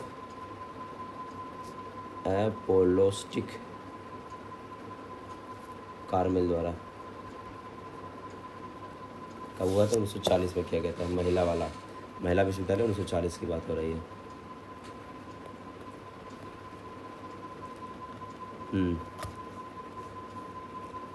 ये बिशप बीजे सुल्विस जे पटना के बिशप संस्थापक हैं। ठीक है। नेशनल कॉलेज और बिहार विद्यापीठ का शिलान्यास किसने किया था? नेशनल कॉलेज बिहार विद्यापीठ का शिलान्यास करने वाले कौन थे? तो महात्मा गांधी जी थे। नेशनल कॉलेज और बिहार विद्यापीठ 1921 की बात हो रही है। क्या स्थापना कौन करते हैं? तो महात्मा गांधी जी करते हैं। कौन करते हैं? नेशनल कॉलेज, और ये 1921 की बात है। बिहार में यद्यपि जमींदारी सांविधिक रूप से 1952 में हटा दी गई थी, तथापि भू नियंत्रण का सामाजिक आधार निम्नलिखित हाथों में रह गया था। वो कहता है कि प्रधान जाति हिंदू के। आधुनिक बिहार के निर्माता किसका माना जाता है? तो सच्चिदानंद सिन्हा को माना जाएगा। हाँ, सच्चिदानंद सिन्हा को माना जाएगा आधुनिक बिहार के निर्माता। सच्चिदानंद सिन्हा किससे जुड़े थे? सच्चिदानंद सिन्हा जुड़े थे किसी आंदोलन से संबंध नहीं थे। उन्होंने संविधान सभा के प्रथम अधिवेशन में सहमति से अस्थायी अध्यक्ष चुने गए थे। तो पहला तो इनको आप समझिए कि आधुनिक बिहार के निर्माता सच्चिदानंद सिन्हा को माना जाता है।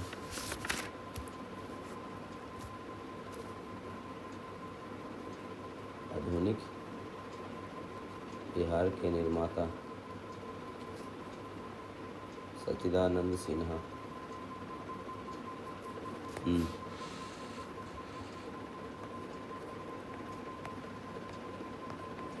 ठीक है। स्वतंत्रता पूर्व बिहार में निम्नलिखित में से एक वर्चस्वशाली जाति नहीं था। वो कौन नहीं था? कुर्मी नहीं था स्वतंत्रता के पहले। हम बहुत जल्दी भूल करेंगे यदि हम बिहार की जनता और उनके मंत्रिमंडल को लीग से आरक्षित आगे छोड़ देंगे। तब ये बात किसने कहा था? तो सरदार पटेल जी ने कहा था। तो आपका अभी तक ये हो गया। अब राजनीतिक परिदृश्य देख लेते हैं। थोड़ा सा और है, 5 मिनट का ब्रेक लेते हैं, 2 मिनट का।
चलिए अब आगे देखते हैं।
चलिए शुरू करते हैं, बहुत हो गया।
चलिए आगे देख लेते हैं इसको। राजनीतिक परिदृश्य देखना है हमें।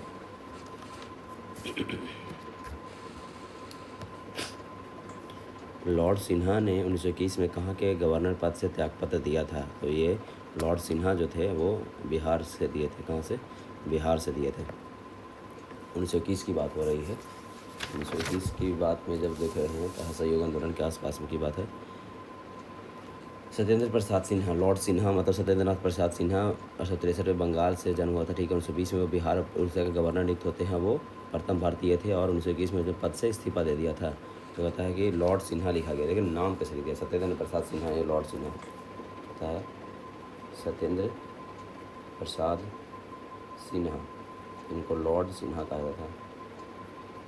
ये होता है 1921 में गवर्नर का पद से त्याग देते हैं। 1921 में गवर्नर पद से त्याग देते हैं, त्याग पत्र देते हैं। ठीक है। आगे बिहार के प्रथम भारतीय गवर्नर सत्येंद्र प्रसाद सिन्हा जी बनते हैं। इनमें से बिहार के प्रथम राज्यपाल कौन थे? तो बिहार के प्रथम राज्यपाल का नाम था हैलेट नाम था, शिफ्टर नाम था, सॉरी हाँ शिफ्टर नाम था, सर जेम्स डेविड शिफ्टर नाम था। तो प्रथम जो राज्यपाल जो बनते हैं वो क्या नाम था?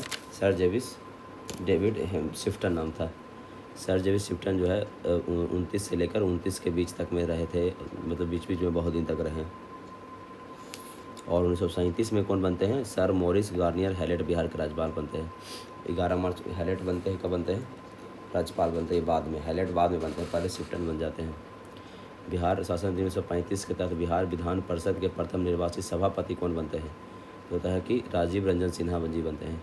भारत सरकार अधिनियम 1935 के तहत में बिहार विधानसभा के प्रथम निर्वाचित सभापति कौन बनते हैं? तो राजीव सिन्हा बनते हैं। बिहार विधान परिषद में 29 सदस्य थे और उनका चुनाव अप्रत्यक्ष रूप से होता था, कुछ मनोनीत थे भी। और राज्यपाल के आदेश से राय बहादुर सतीश चंद्र सिन्हा को अध्यक्ष बनते हैं। उसके बाद में राजीव सिन्हा जी को अध्यक्ष चुना गया था। राय बहादुर सतीश चंद्र सिन्हा इसके अध्यक्ष बने, बाद में राजीव सिन्हा बनते हैं। पहले कौन बनते हैं? कह रहा है कि 1935 में बिहार विधान परिषद के प्रथम निर्वाचित सभापति। राज्यपाल के आदेश से कौन बनते हैं सभापति? अध्यक्ष बनते हैं राय बहादुर सतीश चंद्र। अब बाद में बनते हैं, निर्वाचित होते हैं कौन? कह रहा है 1935 के अधिनियम से राज्यपाल के आदेश से सभापति कौन बनते? अध्यक्ष। बिहार विधान परिषद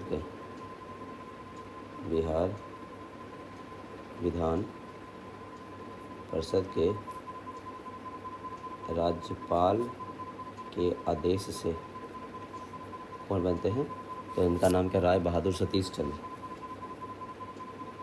राय बहादुर सतीश चंद्र हैं, ये क्या बन जाते हैं?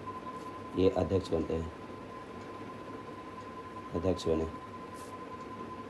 बाद में एक कौन बनते हैं? बाद में बनते हैं राजीव रंजन सिन्हा बनते हैं। बाद में राजीव रंजन सिन्हा बनते हैं। राजीव रंजन सिन्हा ये निर्वाचित होते हैं। राजीव रंजन सिन्हा निर्वाचित होते हैं। भारत शासन अधिनियम 1935 के तहत बिहार विधानसभा के प्रथम निर्वाचित सभापति कौन बनते हैं? तो ये कौन बनते हैं? राजीव रंजन सिन्हा बनते हैं। निर्वाचित कौन बनते हैं? राजीव रंजन सिन्हा जी बनते हैं। निम्नलिखित में से किस अधिनियम ने बिहार के एक सदस्यीय विधानमंडल को द्विसदनीय में बदल दिया गया था? बिहार में एक सदस्यीय किसी द्विसदनीय में बदल जाता है, वो कब होता है? तो ये भारत शासन अधिनियम 1935 में। 1935 में क्या होता है? एक सदनीय से द्विसदनीय बन जाता है। तो होता है कि ये 1935 की बात हो रही है। तो 1935 में बिहार एक सदनीय से द्विसदनीय बन जाता है। ये कब होता है? ये 35 की बात है। 1937 में गठित भारतीय मंत्रिमंडल का नेतृत्व किसने किया था? तो पहला जो था मोहम्मद यूनुस ने किया था। 1939 में बिहार के मुख्यमंत्री कौन बनते हैं? तो उपयुक्त में से कोई नहीं बनता है। तो 1940 की बात अगर कर दिया जाए तो बिहार के मुख्यमंत्री कौन बनते हैं? तो 1940 में जो बनते हैं वो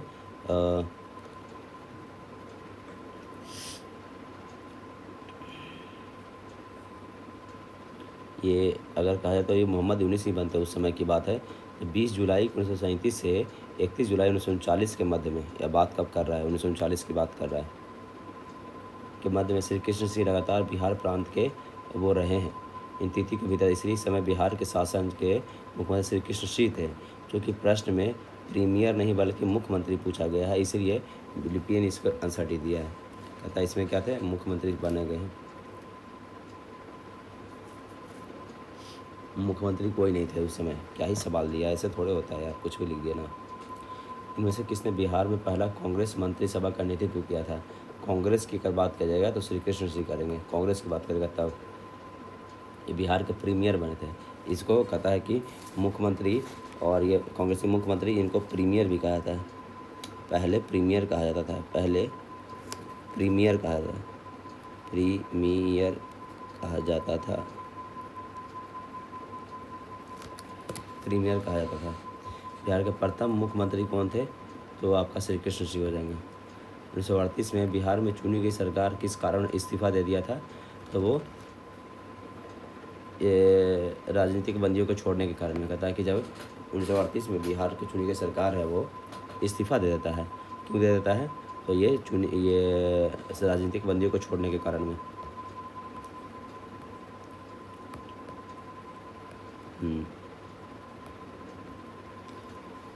श्री कृष्ण सिंह द्वारा गठित बिहार की निर्वाचित सरकार ने फरवरी 1938 में किस कारण इस्तीफा दे दिया था? तो राजनीतिक कैदियों को छोड़ने के कारण में। कहता इस्तीफा दे देते हैं ये, कहता श्री कृष्ण सिंह कब देते हैं? 1938 में इस्तीफा दे देते हैं।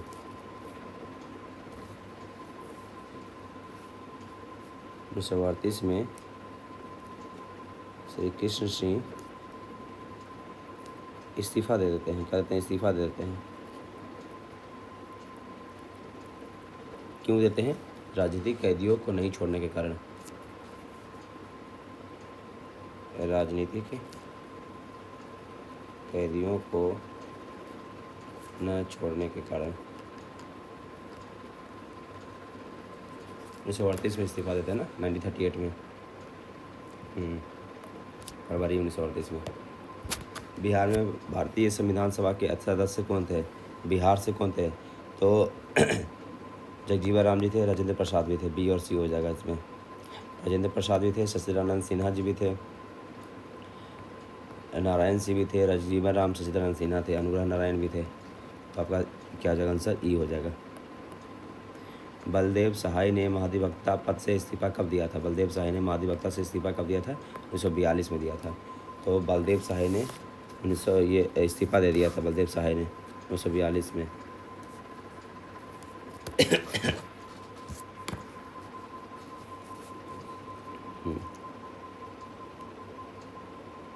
1942 में बलदेव सहाय ने महाधिवक्ता से इस्तीफा दे दिया था। कब की बात है? ये बात है 1942 की बात हो रही है। भारत में निर्वाचन आयोग ने कब बिहार विधानसभा 2020 के आम चुनाव के नोटिस जारी किया था? तो बात ही खत्म हो गया भाई, अभी वाला लिया होगा तो ठीक है। बिहार के अंतिम विधानसभा चुनाव के किसको प्राप्त हुए? ये सब सवाल हटा ही दो, ये सवाल पूछने लायक नहीं दिया है।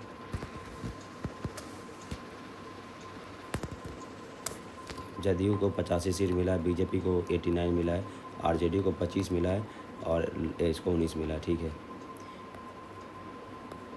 बिहार के राजनीतिक स्वर्गीय रघुवंश प्रसाद सिंह जो हैं वो पहली बार किस लोकसभा के लिए निर्वाचित हुए थे? तो ये हुए थे 11वीं लोकसभा के लिए।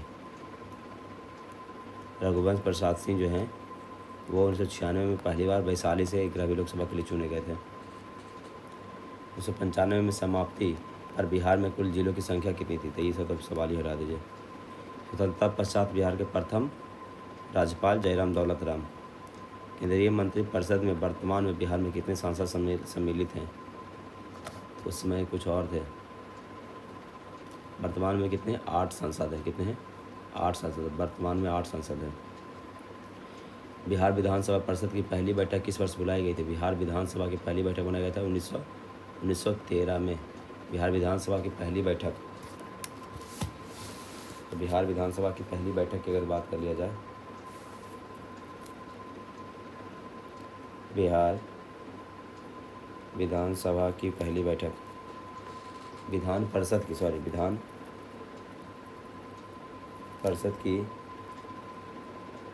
पहली बैठक कब हुआ था? 1913 में हुआ था। 1913 में विधान परिषद की पहली बैठक बीच 1913 में बांकीपुर में हुआ था। कहाँ हुआ था? बांकीपुर में। भारत प्रसिद्ध अधिनियम 1861 1909 में तहत में गठन किया गया था। बिहार में कौन सा शहर झारखंड राज्य की राजधानी बना है? बिहार का तो रांची बना है उस समय का था। झारखंड बनाने के लिए बिहार को किस वर्ष विभाजित किया गया था? 2000 ईस्वी में किया गया था। झारखंड राज्य कब बना? तो 2000 में बना। बिहार में प्रस्तावित महिला आयोग की अध्यक्षता, बिहार में प्रस्तावित महिला आयोग की अध्यक्षता कौन है? 2025 में बिहार महिला आयोग की अध्यक्ष श्रीमती अप्सरा है। महिला आयोग की अध्यक्षता कौन है? अप्सरा है। बिहार विधानसभा परिषद के प्रतिपक्ष नेता प्रतिपक्ष में विधान परिषद में राबड़ी देवी जी हैं, अभी भी वर्तमान में भी राबड़ी देवी ही हैं। कौन 2 बार बिहार का राज्यपाल रहा है? तो बिहार का राज्यपाल 2 बार रहने वाले कौन है? अखलाक और रहमान किदवई। पता है कि बिहार का राज्यपाल 2 बार बिहार का राज्यपाल कौन रहा है? अखलाक उर रहमान किदवई। अखलाक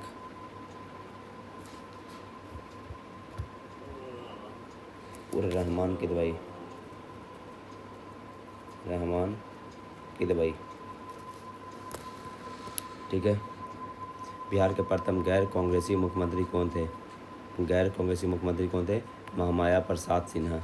तो बिहार के प्रथम गैर कांग्रेसी मुख्यमंत्री, बिहार के प्रथम गैर कांग्रेसी मुख्यमंत्री, गैर कांग्रेसी मुख्यमंत्री कौन थे? तो महामाया प्रसाद सिन्हा, महामाया प्रसाद सिन्हा।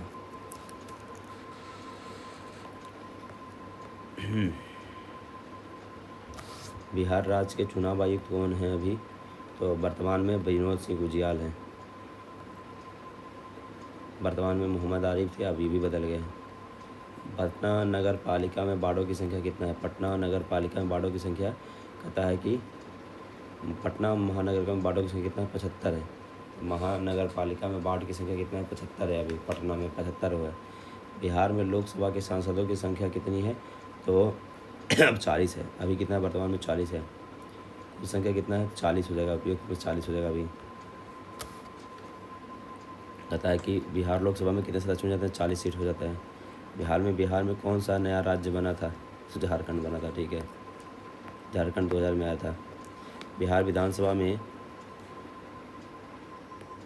अनुसूचित जाति मतलब एससी, अनुसूचित जाति एससी के लिए कितने सीटें आरक्षित है? एससी के लिए 243 में कितने सीटें आरक्षित हैं? 243 में 38 सीटें आरक्षित हैं। 243 में 38 सीटें हैं और 2 सीटें अनुसूचित जनजाति के लिए मतलब एसटी के लिए 2 सीटें हैं और 38 सीटें हैं आपका इसके लिए। पंचायत निकायों में महिलाओं को 50% आरक्षण किस वर्ष प्रदान किया? 2006 में किया गया था। रामविलास पासवान ने अपना राजनीतिक सफर किस दल से प्रारंभ किया था? रामविलास पासवान जी किससे शुरू किए थे? तो वो संयुक्त सोशलिस्ट पार्टी से। रामविलास पासवान किसे किए थे? संयुक्त सोशलिस्ट पार्टी से।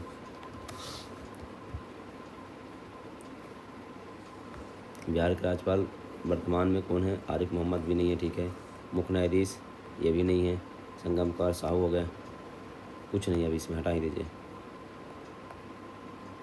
किस राज्य ने 6ठे राज्यमंडल के लिए क्षेत्र की मेजबानी कर रहा था? उसमें बिहार कर रहा था। पटना उच्च न्यायालय की स्थापना कब हुआ था? तो 1916 में हुआ है। उच्च न्यायालय की स्थापना 1916 में। अब हम लोग को भौगोलिक परिदृश्य से पढ़ना है।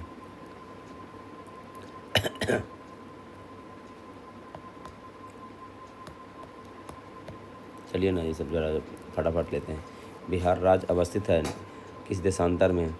तो देशांतर की बात हो रहा था 83 से 84 कोई नहीं है। ये लगभग 83 से 88 के बीच में है। 83, 19, 50 से लेकर 88, 17, 40 तक है। देशांतर की बात किया जा रहा है। और ये क्या है? 24, 19, 20 ये कैसे है? अगर कहा जाए तो 24, 20, 10, 24, 20, 10 से लेकर 24 से 27, 31, 15, 27, 31, 15 तक है ऐसा। बिहार का भौगोलिक क्षेत्रफल कितना है? तो ये लगभग 94,163 किलोमीटर है। ठीक है। बिहार राज्य का भौगोलिक क्षेत्रफल कितना है? तो 94,163 है। सी हो जाएगा 94,163। पटना का अस्थायी समय क्या है? मानक समय से आगे है। बिहार का अधिकांश भाग निम्नलिखित में से किस प्रकार की जलवायु में आता है? तो पोस्ट कटिबंधीय, पोस्ट कटिबंधीय मानसून में आता है। कोपेन वर्गीकरण के अनुसार उत्तर प्रदेश बिहार किसमें? CWG में आता है। कोपेन के अनुसार उत्तर बिहार CWG में आता है। CWG ऊपर में, और नीचे में की अगर बात कर लिया जाए तो ऊपर तो CWG आता है और नीचे की जो है थोड़ा अलग आता है। नीचे को कहा जाता है AW कहा जाता है, दक्षिण बिहार AW में आ जाता है। थॉर्नबर्ट के अनुसार पूर्वी की जलवायु क्या है, तो C2 है। थॉर्नबर्ट के अनुसार C2 है। RLC के वर्गीकरण के स्कीम के अनुसार बिहार किस प्रकार की जलवायु प्रदेश में आता है, तो RNC के वर्गीकरण के अनुसार बिहार किस प्रकार के जलवायु में आता है, तो उपद्रव संक्रमणकालीन आता है। कहता है कि RN कहता है कि अगर क्लाइमेट की बात कर दिया जाए, कौन है, RLC के वर्गीकरण के अनुसार बिहार इसमें आता है उपाद्र संक्रमणकालीन, उपाद्र संक्रमणकालीन जलवायु प्रदेश में आता है।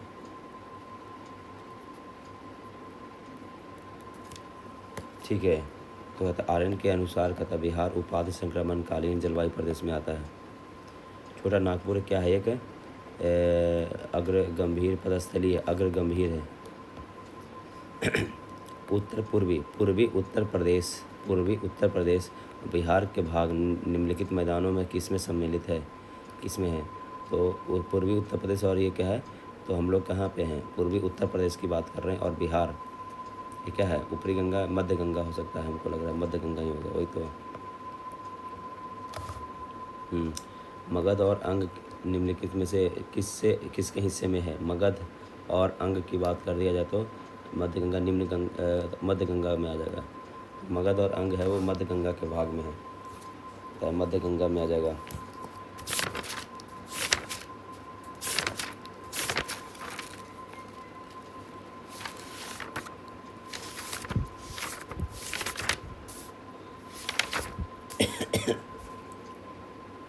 मगध और जो अंग है मध्य गंगा में है। मगध अंग का है मध्य गंगा का मैदान, मध्य गंगा मैदान में है। मुंगेर पहाड़ी निम्नलिखित भौगोलिक प्रदेश में किसका एक भाग है, तो मुंगेर की पहाड़ी है वो उत्तर दक्षिण बिहार का, दक्षिण का पहाड़ी भाग में आ जाएगा। भू आकृति में किसके द्वारा बिहार राज्य का उत्तर पश्चिमी भाग है, उत्तर और पश्चिमी भाग की बात करना, उत्तर पश्चिमी सोमेश्वर की पहाड़ी आ जाएगा। बिहार का सोमेश्वर की पहाड़ी है वो पारसनाथ पहाड़ी से भी पुरानी है, राजमहल से पुरानी है, खड़गपुर से पुरानी है, इनमें सबसे नई है। तो सोमेश्वर पहाड़ी है वो शिवालक श्रेणी के निर्माण में है, मतलब प्लास्टोरी में है। सोमेश्वर का पहाड़ी जो है आपका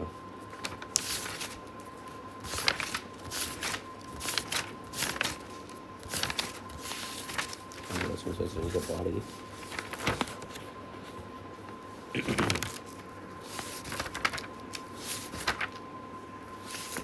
सोमेश्वर श्रेणी की जो पहाड़ी है,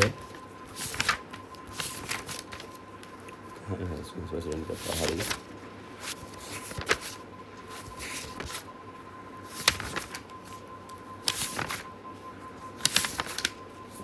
कहाँ चला गया जी, हाँ, सोमेश्वर श्रेणी का जो पहाड़ी है वो प्लास्टोयुगीन काल में है। सोमेश्वर की पहाड़ी है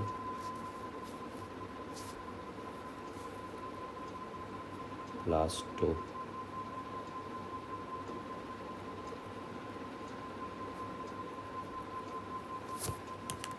ठीक है, शिवालिक श्रेणी का।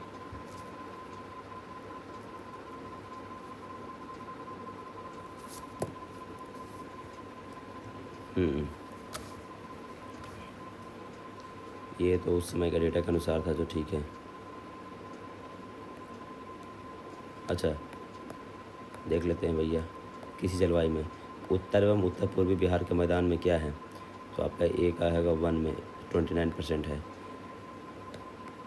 दक्षिणी बिहारी मैदान, उत्तर दक्षिणी की बात कर लेते हैं तो 23% है। छोटा नागपुर का बटा 26, ठीक है, इतना डिटेल नहीं पूछता है। कौन सा जोड़ा बिहार के दक्षिण गंगा क्षेत्र में मेल नहीं खाता है, बिहार के उत्तर दक्षिण गंगा क्षेत्र में मेल नहीं खाता है। दक्षिण गंगा में गया अरवल आया, ठीक है, पटना वैशाली, ये तो गड़बड़ हो जा रहा है। पटना मुंगेर हो जाएगा, गया अरवल हो जाएगा, तो आपका सी आंसर हो जाएगा। निम्न में से प्रशासनिक विभाग के जोड़े में कुछ जोड़े में गंगा नदी नहीं बहती है? दरभंगा और मुंगेर में, पूर्णिया में और भागलपुर में, पूर्णिया भागलपुर में, कोसी मगध में, तिरहुत और सारण में, तो दरभंगा मुंगेर में हो जाएगा। नहीं बहती है ना जी, तो दरभंगा में कहाँ से गंगा बह रही है? नहीं बहती है, तो कोसी में और मगध में, डी आंसर हो जाएगा। गंगा का दरभंगा मुंगेर पूर्णिया भागलपुर तिरहुत में प्रवाहित होती है, लेकिन कोसी में नहीं प्रवाहित होती है। ठीक है भैया, ये थोड़ा अलग है, कोसी मगध में नहीं होता है, दरभंगा में कैसे हो जाएगा? चलो ठीक है, मान लेते हैं। बिहार में बलसुंदरी, ताल, करैथ, बलथर किसके लिए प्रयुक्त होता है? तो मिट्टी के लिए किया जाता है। पुरानी जलोढ़ मिट्टी का भंडार निम्न में से किस क्षेत्र में पाया जाता है? पुरानी जलोढ़ होगा, पटना गया हो सकता है, पूर्णिया तो नहीं होगा, दरभंगा नहीं होगा, पूर्णिया पटना भी नहीं, पूर्णिया पटना हो सकता है। पुरानी जलोढ़ मिट्टी, हाँ पूर्णिया और पटना हो सकता है, गया में तो दम पत्थर हो जाता है जी। तो पुरानी जलोढ़ मिट्टी जो है वो पटना पूर्णिया में हो जाएगा। बिहार में निम्न जिले में से किसमें पिगमेंट मिट्टी पश्चिम चंपारण में पाया जाता है? पिगमेंट कहाँ पाया जाता है? पश्चिम चंपारण में। अधिकांश क्षेत्र आच्छादित है, वो कछारी मिट्टी से कहा जा सकता है, जिसको निम्न जलोढ़ मिट्टी कहता है। बिहार के निम्न हिस्से में कौन सा हिस्सा भूतात्विक दृष्टि से अपेक्षाकृत सबसे पुराना है? तो उत्तर, पश्चिम, दक्षिण, रोहतास का पठार कहा, खड़गपुर पहाड़ी, मुंगेर वाला, रोहतास पठार, विंध्यन क्रम की चट्टान, धारवाड़ क्रम की चट्टान आता है खड़गपुर में, हाँ इसमें धारवाड़ क्रम की चट्टान है। ये प्राकंबियन या प्रोटेजोइक शैली के है इसमें, जो कि एक तरीके से विंध्यन क्रम में आ जाता है। रोहतास है वो विंध्यन क्रम में आ गया, खड़गपुर आ जाएगा, धारवाड़ की बात हो रहा है, इसमें धारवाड़ होता है। धारवाड़ चट्टान प्रणाली विंध्यन, धारवाड़ क्रम की चट्टान कहाँ है? सबसे पुराना आर्कन सिस्टम का हिस्सा है, ए का 3 हो जाएगा, ए का 3 हो जाएगा, ठीक है। विंध्यन है, कहता है कि हिमालयी प्रायद्वीपीय नदी द्वारा मिट्टी तीव्र जमाव से निर्मित होता है। ये कहता है कि हिमालयी प्रायद्वीपीय नदी द्वारा होता है वो, ये होता है वो कॉटरनी चट्टान प्रणाली, कॉटरनी चट्टान प्रणाली में। विंध्यन क्रम की चट्टान जो है वो बलुआ पत्थर, चूना, डोलोमाइट के होता है, हाँ सही हो जाएगा। तृतीय चट्टान प्रणाली जो है पश्चिम चंपारण में पाई जाती है, तो आपका ये हो जाएगा, डी का 2 हो जाएगा, ठीक है। कौन सा जिला धारवाड़ भूमि संरचना वाला नहीं है? तो रोहतास तो धारवाड़ में है, जमुई भी कह सकते हैं, रोहतास नहीं होगा, मतलब मुंगेर है और ये है, रोहतास नहीं होगा आंसर, ये गलत हो जाएगा। किस निम्नलिखित में कौन सा भू आकृतिक खंड झारखंड के साथ अपनी सीमा साझा नहीं करता है? अंग तो करेगा, मिथिला नहीं करेगा, डी हो जाएगा। पुराना बिहार का कितना प्रतिशत झारखंड लेकर बना है? तो लगभग 45% बना गया है। बिहार में भौगोलिक क्षेत्रों के बारे में पढ़िए। बिहार घरेलू उत्पादन में कृषि का लगभग 60% योगदान है। उतना पुराना डेटा के हिसाब से हटा दीजिए। दरभंगा, मुजफ्फरपुर, चंपारण जिले में कौन सी मिट्टी अधिकांशतः पाई जाती है? दरभंगा, मुजफ्फरपुर में और चंपारण में तो नवीन जलोढ़ मिट्टी हो जाएगा। कैमूर पठार किसके लिए प्रसिद्ध है? चूना पत्थर के लिए है। उत्तर बिहार किसके लिए प्रसिद्ध है? कृषि समृद्धि के लिए है। उत्तर बिहार, अच्छा बाढ़ के लिए। कौन सा शहर बिहार के सबसे पूर्वी में स्थित है? भागलपुर, कटिहार, पटना, पूर्णिया, तो पटना तो नहीं होगा, भागलपुर भी नहीं होगा, कटिहार हो सकता है, पूर्णिया में क्या हो जाएगा? कटिहार माना जाएगा है।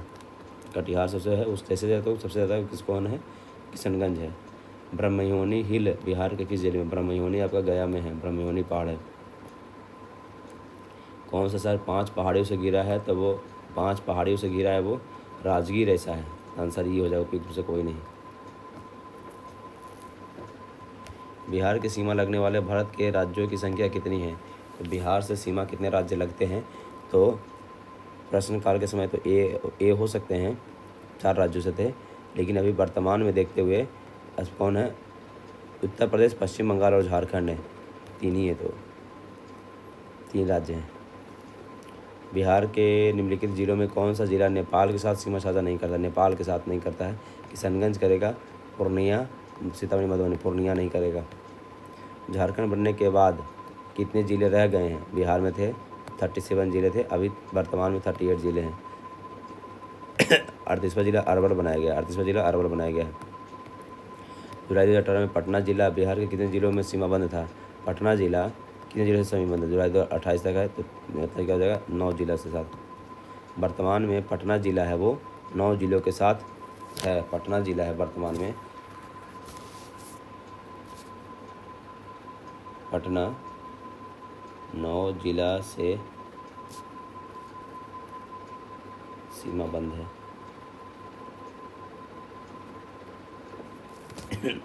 पटना कितने ज़िले से? 9 जिले से है। निम्नलिखित में से कौन सा जिलों को इलाके और पश्चिम बंगाल को दिए गए थे? कहाँ के दिए गए थे? तो पूर्णिया और मानभूम के दिए गए थे।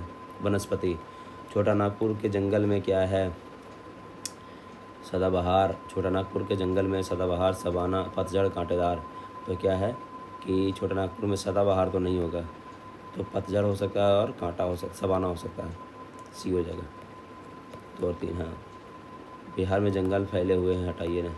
अभी टोटल 8% है अभी वर्तमान में रिपोर्ट के अनुसार। अभी वर्तमान में कितना है? तो लगभग 8% है। बिहार राज्य कुल भौगोलिक क्षेत्र में तुलना में समस्त वन का क्षेत्रफल कितना है? तो लगभग 8% है। बिहार में कितना वर्ग मीटर क्षेत्र है? तो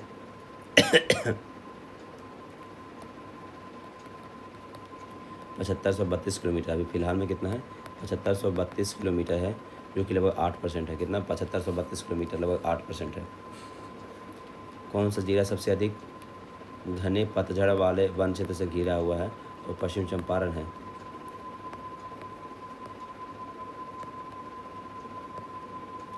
कहता बिहार के क्षेत्र में प्रतिशत सबसे कुल वन पाए जाते हैं? लगभग 8% अभी के हिसाब से। आर्थिक परिदृश्य देखना है हम लोग को। बजट तो वो हटा ही दीजिए। 25-26 का बजट भी इन्होंने 30 मार्च को पेश किया था, तो बजट पर तो हटा ही दीजिए। बजट को तो अभी नहीं देख सकते हम लोग, राजकोषीय घाटा। पुराना बजट तो नहीं देखेंगे।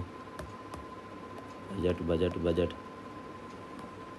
बजट का सवाल तो नहीं देखना है ना जी हम लोग को।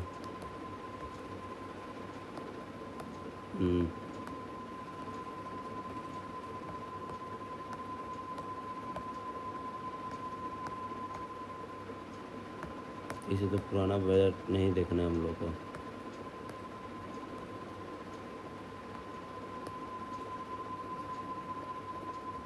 योजना देख लेते हैं यहाँ पे। बिहार में मिशन दक्ष का क्या उद्देश्य था? तो ये सी आंसर हो जाएगा। बिहार सरकार के मिशन दक्ष का पहल क्या है? तो शैक्षणिक रूप से कमज़ोर छात्रों के लिए। स्टार्टअप नीति 2022 के युवा ढांचे के तहत में कौन सा घटक नहीं है? शिक्षा प्रणाली में जीवंतता, समर्थन और अंतर्राष्ट्रीय बाजार के ये शामिल नहीं है, तो ये शामिल नहीं था। कहता है जो युवा जो है स्टार्टअप को समर्थन देने के लिए जो शुरू किया गया था, उसमें जागरूकता, नेटवर्किंग, परामर्श, स्टार्टअप की सहायता है तो विनियामक, शिक्षा तंत्र, वित्तीय। बिहार में सामाजिक विकास को बढ़ावा देने के लिए जीविका ने अभूतपूर्व सफलता हासिल की है। घटित में कितनी अनुमानित संख्या कितना है? तो वर्तमान के डेटा के अनुसार कर दिया जाए तो लगभग 71,000 है। कितना? 71,000 ग्राम संगठित किए गए हैं और 1,63,000 स्वयं SSC समूह भी है। जीविका क्या है? कहता है क्या चीज़ के? तो गरीबी उन्मूलन के लिए। जीविका जो बिहार सरकार की गरीबी उन्मूलन से संबंधित है। बिहार में पर परियोजना क्या चीज़ से है? Support program for urban reform. जीवंत कार्यक्रम का सही कथन क्या है? जीवंत कार्यक्रम था उत्तरी सीमा गाँव के लिए था। ये भी तो कहीं ना कहीं पुराना है, ये सब पुराना कहीं पढ़ के पड़ गए।